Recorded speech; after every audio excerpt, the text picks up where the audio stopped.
വാർത്തകൾ വിശദമായി. കോയമ്പത്തൂർ സ്ഫോടന കേസിൽ പിഡിപി അബ്ദുൽ നാസർ മദനിയെ കുറ്റവിമുക്തനാക്കി. 5 കുറ്റങ്ങളാണ് മദനിക്കെതിരെ ചുമത്തിയിരുന്നത്. കുറ്റകരമായ ഗൂഢാലോചന, സാമുദായിക ഐക്യം തകർക്കുന്നതിനുള്ള പ്രവർത്തനം, ആയുധം കൈമാറൽ, ബോംബുകളടക്കമുള്ള ആയുധങ്ങൾ സ്ഥാപിക്കൽ എന്നിവയാണ് മദനിക്കെതിരെ ചുമത്തിയിരുന്ന കുറ്റങ്ങൾ. കേസിൽ 14ാം പ്രതിയായിരുന്നു മദനി. 1998 മെയ് 31 മുതൽ വിചാരണ തടവുകാരനായി കഴിയുകയായിരുന്നു അബ്ദുൽ നാസർ മദനി. കേസിന്റെ വിധി പ്രഖ്യാപനം പൂർത്തിയായി. 4 മലയാളികൾ അടക്കം 153 പ്രതികൾ കുറ്റക്കാരാണെന്ന് കോടതി കണ്ടെത്തി. 3 മലയാളികളെ കോടതി കുറ്റവിമുക്തരാക്കി. 5 പേരുടെ വിധി പ്രഖ്യാപനം മാറ്റിവെച്ചു. ഈ മാസം 6-ന് കോടതി ശിക്ഷ പ്രഖ്യാപിക്കും.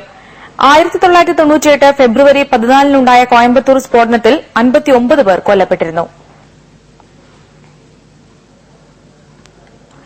അബ്ദുൽ നാസർ മദനി ഇന്ന് ജയിൽ മോചിതനാകാൻ സാധ്യത കുറവാണെന്ന് ഞങ്ങളുടെ പ്രതിനിധി റിപ്പോർട്ട് ചെയ്യുന്നു. കൂടുതൽ വിവരങ്ങളുമായി കോയമ്പത്തൂരിൽ നിന്നും മഞ്ജുഷ് ഗോപാൽ നമ്മോടൊപ്പമുണ്ട്. മഞ്ജുഷ്, ഇന്ന് നടന്ന വിധി പ്രഖ്യാപനത്തിന്റെ വിശദാംശങ്ങൾ എന്തൊക്കെയാണ്?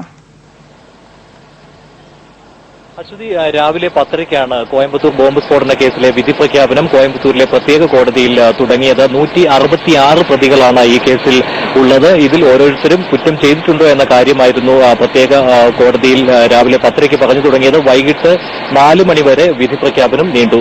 ആകെ 166 പ്രതികൾ ഉണ്ടായിരുന്നതിൽ 153 പ്രതികൾ കുറ്റക്കാരാണെന്ന് പ്രത്യേക കോടതി കണ്ടെത്തുകയുണ്ടായി. 8 പേരെ കുറ്റവിമുക്തരാക്കിയിട്ടുണ്ട്. ഇതിൽ അബ്ദുൽ നാസർ മദനി ഉൾപ്പെടെ 4 മലയാളികളും കുറ്റവിമുക്തരാക്കിയവരിൽ ഉൾപ്പെടുന്നു. മറ്റ് 5 പേർക്കെതിരെ കുറ്റങ്ങൾ കണ്ടെത്തിയിട്ടുണ്ടെങ്കിലും അവർക്കെതിരെയുള്ള കുറ്റങ്ങൾ ചുമത്തുന്നതും അവരെ കുറ്റക്കാരാണെന്ന് പ്രഖ്യാപിക്കുന്നതും മറ്റൊരു ദിവസത്തേക്ക് കോടതി മാറ്റിവെച്ചിരിക്കുകയാണ് ഉണ്ടായത്. അതിൽ ആ 5 പേരുടെ കൂട്ടത്തിൽ മലയാളിയായ അയ്യപ്പൻ എന്ന പ്രതിയും ഉൾപ്പെടുന്നുണ്ട്. അബ്ദുൽ നാസർ മദനിക്കെതിരെ 5 കുറ്റങ്ങളായിരുന്നു പ്രധാനമായും പ്രോസിക്യൂഷൻ ഉന്നയിച്ചിരുന്നത്. അതിൽ ഏറ്റവും പ്രധാനപ്പെട്ടത് ബോംബ് സ്ഫോടനത്തിലേക്ക് വഴിവെച്ച ഗൂഢാലോചനയാണ്. അത് കൊലപാതകത്തിലേക്ക് വരെ എത്തിച്ച ഗൂഢാലോചന, അതുപോലെ തന്നെ ആയുധങ്ങൾ എത്തിച്ചു കൊടുക്കൽ, ബോംബുകൾ സ്ഥാപിക്കൽ തുടങ്ങി 5 കുറ്റങ്ങളാണ് മദനിക്കെതിരെ ഉന്നയിച്ചിരുന്നത്. എന്നാൽ പ്രോസിക്യൂഷന് ഈ കുറ്റങ്ങൾ തെളിയിക്കാൻ കഴിഞ്ഞില്ല. അതിനാൽ മദനി ഈ കേസിൽ 14ാം പ്രതിയായിരുന്നു. അദ്ദേഹം കുറ്റവിമുക്തനായി. ഇതോടൊപ്പം മദനി വഴി ആയുധം എത്തിച്ചു എന്ന് ആരോപിക്കപ്പെട്ട ആർമി രാജു എന്ന മലയാളി 141ാം പ്രതിയായിരുന്നു. ആർമി രാജുവിനെയും കോടതി വെറുതെ വിട്ടു. കുറ്റവിമുക്തരായ മറ്റു 2 മലയാളികൾ സുബൈർ എന്ന മലയാളിയും മുഹമ്മദ് അഷ്റഫ് എന്നയാളുമാണ്.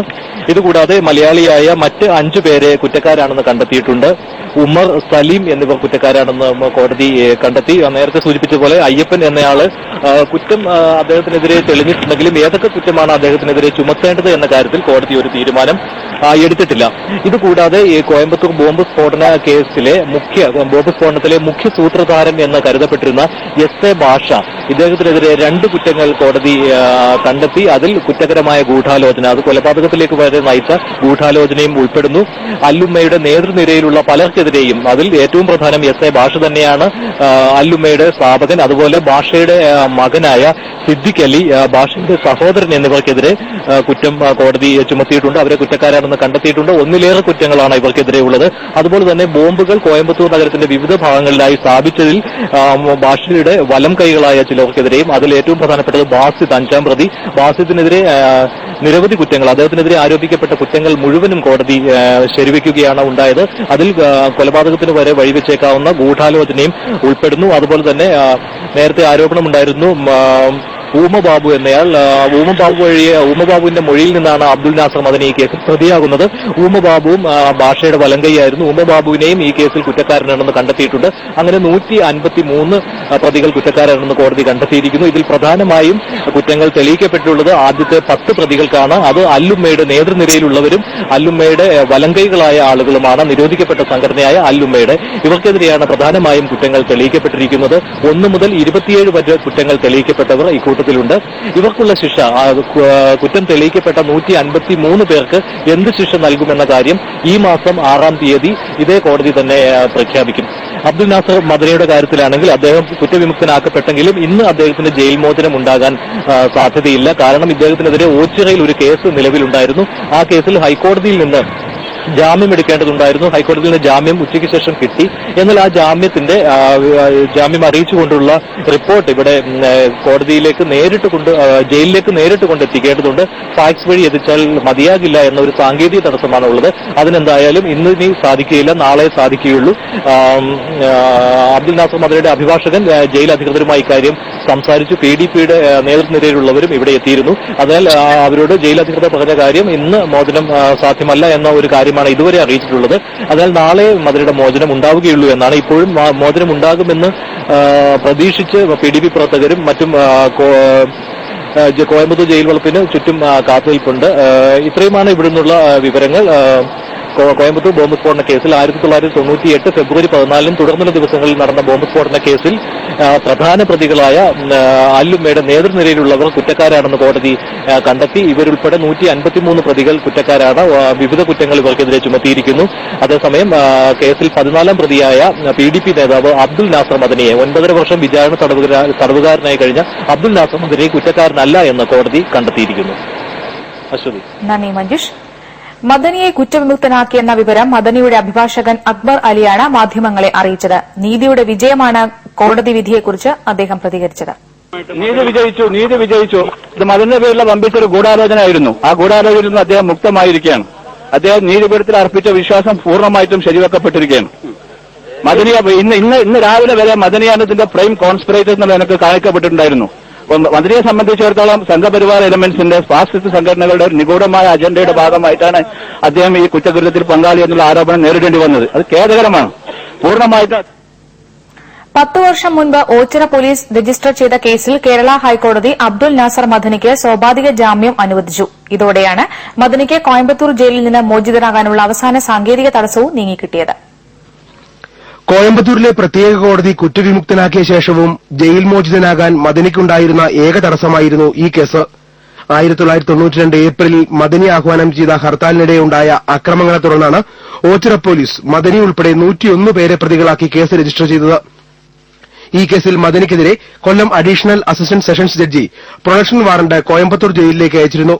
സുരക്ഷാ കാരണങ്ങളാൽ മദനിയെ കൊല്ലത്ത് ഹാജരാക്കാൻ കഴിയില്ലെന്ന് കോയമ്പത്തൂർ പോലീസ് മറുപടിയും നൽകി. അതിനാൽ മദനിയുടെ ഭാഗത്തുനിന്ന് പ്രൊഡക്ഷൻ വാറണ്ട് അനുസരിച്ച് കോടതിയിൽ ഹാജരാകുന്നതിൽ വീഴ്ചയുണ്ടായിട്ടില്ലെന്ന് ഹൈക്കോടതി നിരീക്ഷിച്ചു. ഇതേ തുടർന്നാണ് ജസ്റ്റിസ് R ബസന്ത് 1/4 ലക്ഷം രൂപയുടെ സ്വന്തം ബോണ്ടിന്മേലും തത്തുല്യമായ തുകയ്ക്കുള്ള 2 ആൾ ജാമ്യങ്ങളിലും മദനിക്ക് ജാമ്യം അനുവദിച്ചത്. മോചിതനായ ശേഷം എല്ലാ വിചാരണ ദിവസവും മദനി കൊല്ലത്തെ സെഷൻസ് കോടതിയിൽ ഹാജരാകണമെന്നും ഹൈക്കോടതി നിർദ്ദേശിച്ചിട്ടുണ്ട്. കേരള സർക്കാരിന് വേണ്ടി ഹാജരായ prosecutions director general PG Thampi ജാമ്യാപേക്ഷയെ എതിർത്തില്ല. ജാമ്യ ഉത്തരവിന്റെ പകർപ്പ് ഇന്നു തന്നെ നൽകാനും കോടതി നിർദ്ദേശിച്ചിട്ടുണ്ട്. ഈ ഉത്തരവ് കോയമ്പത്തൂർ ജയിലിൽ ഹാജരാക്കിയ ശേഷമേ മദനിയുടെ മോചനം സാധ്യമാകൂ. ഏഷ്യാനെറ്റ് ന്യൂസ്, കൊച്ചി. അബ്ദുൽ നാസർ മദനിക്ക് ആവശ്യമായ എല്ലാ ചികിത്സകളും ലഭ്യമാക്കും എന്ന് ആരോഗ്യമന്ത്രി PK ശ്രീമതി അറിയിച്ചു. ആയുർവേദ അലോപ്പതി ചികിത്സയ്ക്ക് സഹായം നൽകുമെന്ന് മന്ത്രി തിരുവനന്തപുരത്ത് അറിയിച്ചു. അബ്ദുൽ നാസർ മദനിയെ കുറ്റവിമുക്തനാക്കിയ വാർത്തയറിഞ്ഞ 100 കണക്കിന് PDP പ്രവർത്തകർ ആലപ്പുഴയിൽ ആഹ്ലാദ പ്രകടനം നടത്തി.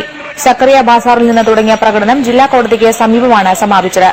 PDP പ്രവർത്തകർ ആലപ്പുഴയിൽ മധുര പലഹാരങ്ങളും വിതരണം ചെയ്തു. കായംകുളത്തും മദനിക്ക് അനുകൂലമായി പ്രകടനങ്ങൾ നടന്നു.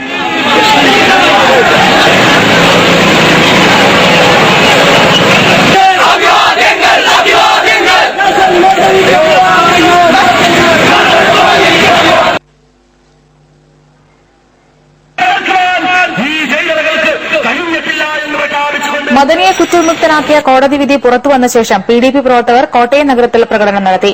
PDP ജില്ലാ പ്രസിഡന്റ് MS നൌഷാദ് നേതൃത്വം നൽകി. മദനിയെ കുറ്റവിമുക്തനാക്കിയതറിഞ്ഞ് കൊച്ചിയിലും PDP പ്രവർത്തകർ ആഹ്ലാദ പ്രകടനങ്ങൾ നടത്തി.